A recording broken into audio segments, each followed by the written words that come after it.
Po pričakovanju je izstopala predstavnica države, v kateri se je ritmična gimnastika začela, torej Rusije. 18-letna Jekaterina Vedenejeva je v tem športu že od 4. leta, zaveda se močne konkurence v svoji državi, tako da se z velikimi tekmovanji ne obremenjuje, v prvi vrsti ji je cilj uživati v tem športu.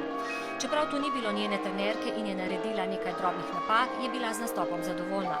Dobila je visoke ocene, v vseh 4 vajah po več kot 26 točk, skupno pa prek 105 in skoraj za 10 točk premagala italijansko reprezentantko Giulio Palo. Bronasto kolajno je osvojila Kazahstanka Viktorija Gorbunova.